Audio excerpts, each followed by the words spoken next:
I was quite young when I first saw a TV commercial for Red Bull, with my eyes glued to the screen.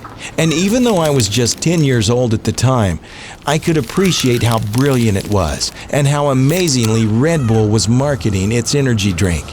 Red Bull scored the highest market share in the world of energy drinks with 6.302 billion cans sold in a single year as of 2018, which leads back to a sweetened non-carbonated energy drink called Krating Daeng, containing water, cane sugar, caffeine, taurine, inositol, and B vitamins, originally being sold in Thailand starting from 1976 as a refreshment for rural Thai laborers.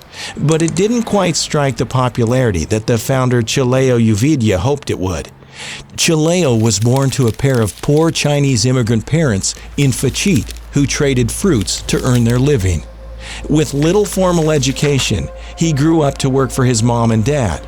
But with the aspiration to achieve bigger dreams, Chaleo moved to Bangkok and became an antibiotic salesman before quitting and setting up his own pharmaceutical company, where he found the inspiration to develop his very own brand of an energy drink and named it Krating Daeng. But after Chaleo's marketing strategy failed to get significant attention for the drink, he refocused all of his efforts into sponsoring Thai boxing matches, where he struck gold, and the drink became red hot until 2014, where another energy drink, M150, took over and dominated the market, leaving Chaleo's drink with only a market share of 7%. After investing 10 years of his life, a guy named Dietrich Mateschitz graduated with a marketing degree back in somewhere around 1972, moving on to working for brands like Unilever and Blindax. It was part of a marketing assignment that Dietrich coincidentally traveled to Thailand, and having the effects of a jet lag, he tried Krating Daeng for the first time ever. Immediately feeling the impact of the drink, Dietrich met up with Chaleo, where an iconic product maker came face to face with a genius marketer. Both became intrigued with how the other one's mind worked and decided to become partners in a venture that would give the world of energy drinks a whole new meaning. They took out $500,000 each, adjusted the ingredients to suit the Western taste buds, and launched an international brand, calling it Red Bull. Each partner controlled 49% share in the company, with the remaining 2% going to Chaleo's son, and an agreement for Dietrich being at the helm running the company, with the strategies he deemed significant.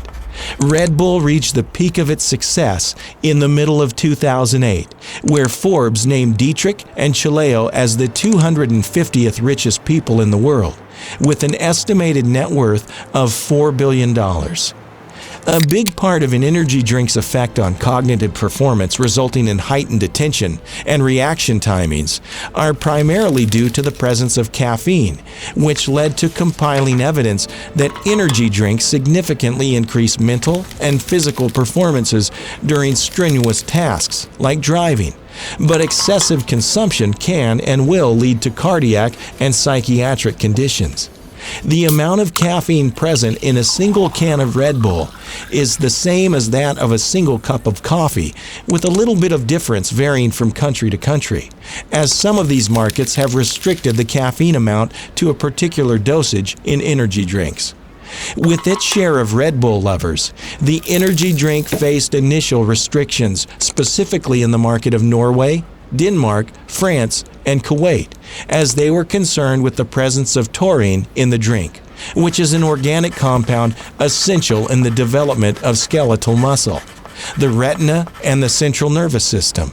The authorities in the restricted market challenged the drink as being harmful for combining taurine with other ingredients.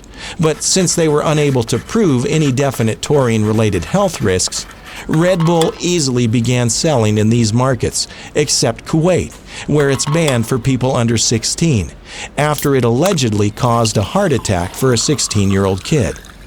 As times evolved, Dietrich consistently connected Red Bull to increasing mental and physical attributes required to perform numerous types of extreme sports attempted by young men around the world, But me, being highly uninterested in any kinds of sports, found Red Bull mesmerizing when one of my teachers, working for a local TV channel, was up all night to put the Down broadcast live again and had to attend the class the other day without a single minute of sleep. He stepped into the class with a can of energy drink and gave a memorable lecture like he usually did. The drink he was holding was Red Bull. Since that day, my career path led me to becoming a digital marketer, directing me back to my first Red Bull TV commercial to find inspiration for my own marketing strategies. The narrative in this ad right here is a masterclass in storytelling. It's incredibly trippy and hooks you back to it again and again. Every time I watch it, I'm reminded of what Dietrich was able to do with his life. He got rich, not by inventing a new product, but by selling an ordinary one inventively. I'm not exactly a Red Bull consumer, but as I mentioned earlier, I do look at it again and again from a marketing point of view.